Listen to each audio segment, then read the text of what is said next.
Thanks for sharing. Yeah, I appreciate that so much. Hey y'all, it's me. It's Adrian. I'm back again with another video.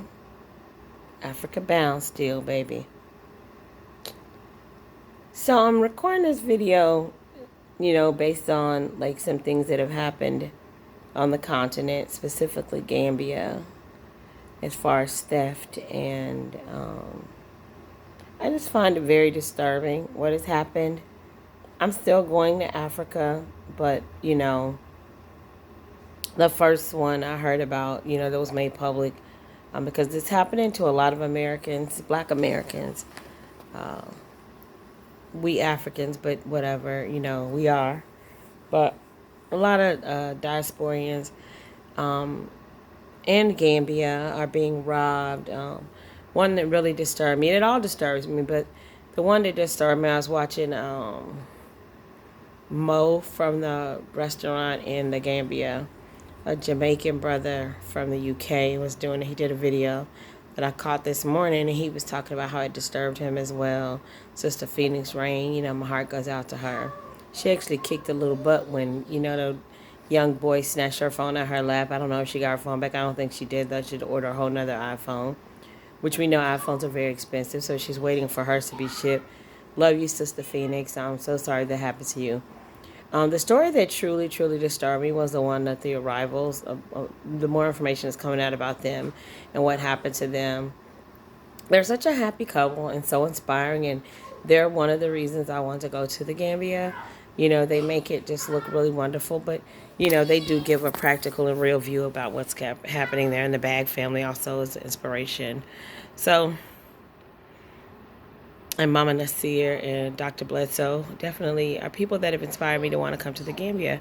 However, as a single parent, I have to always be aware of safety and any possible safety issues that might occur when I go somewhere, and that's anywhere in the U.S. No, I ain't safe here, but I kind of know the lay of the land, how to move around. When you grow up in a system of white supremacy and racism, you kind of learn how to move around. Not that that's always going to protect you, but nevertheless, that's a whole nother subject, but which I can go on a tangent about. But for now, I want to address what I'm feeling about what has happened in the Gambia to the arrivals.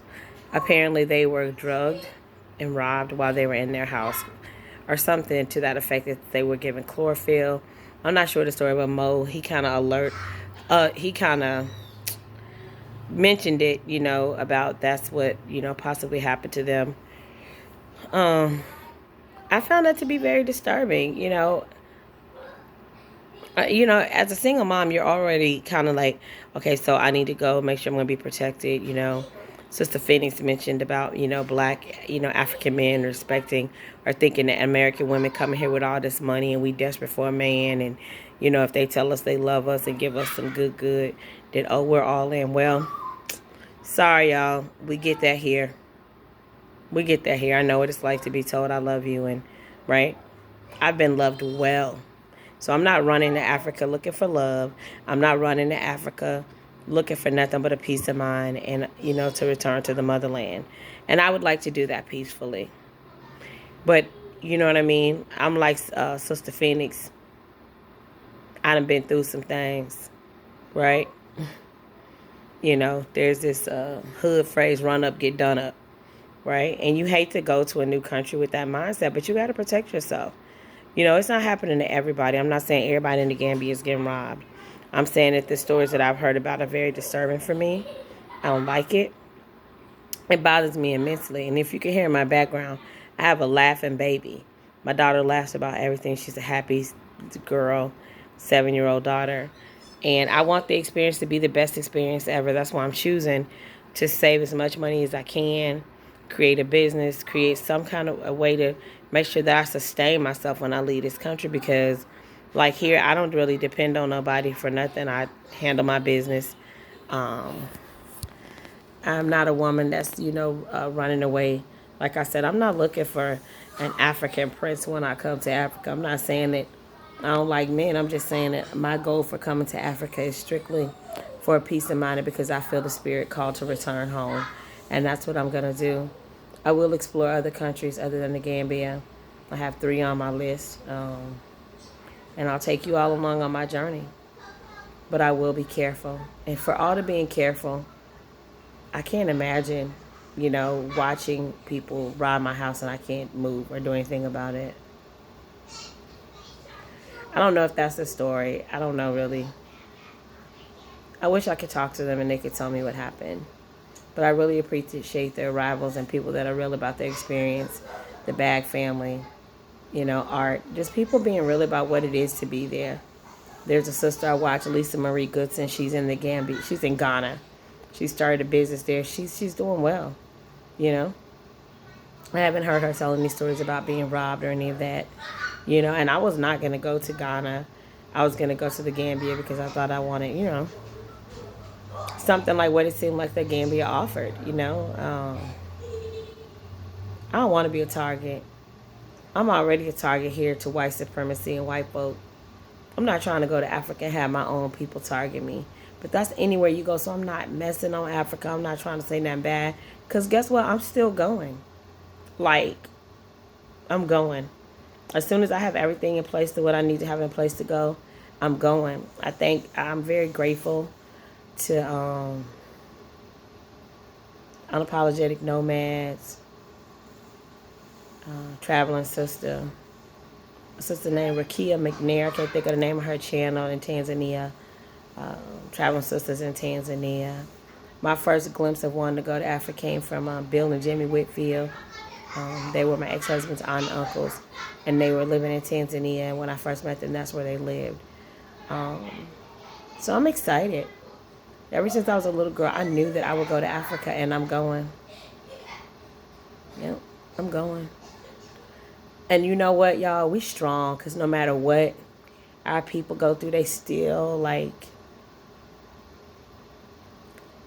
push forward. So, I'm getting emotional because them being robbed is you put yourself in their position and you don't want it to be you. So again, my heart goes out to them, and my heart goes out to, and I love this one sister ES for being so strong, right? And showing us that in the midst of it all, you still just keep going. And guess what, y'all? Black African Americans, baby, we resilient. You hear me? Our ancestors came through slavery. We go through systematic racism on a daily basis. And we still strive for more. So when we come to Africa, we don't want to be victimized by our own people. We don't want to be criticized by our own people, Renee Marcus. We don't need that. We already coming from something that we fighting. You feel me? We already coming through something we fighting. The unapologetic Negro peeing. Garbage. Straight garbage, y'all.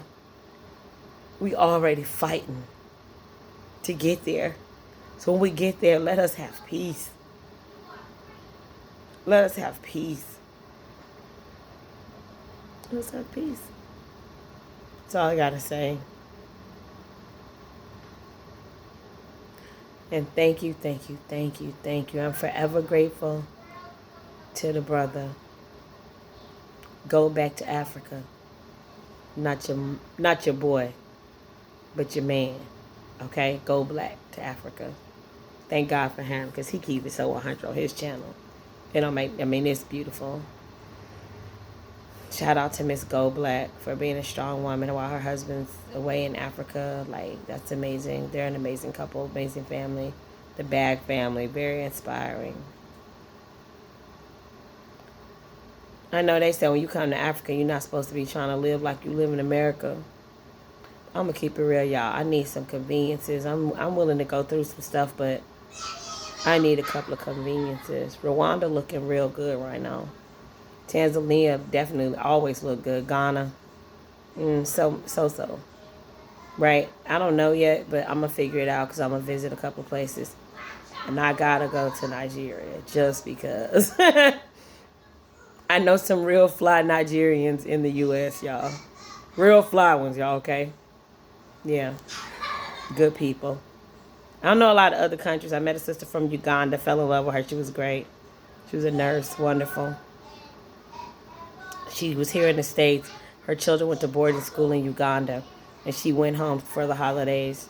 Sister from Nigeria, same thing. They come here, they make their money, they build and have properties in Africa.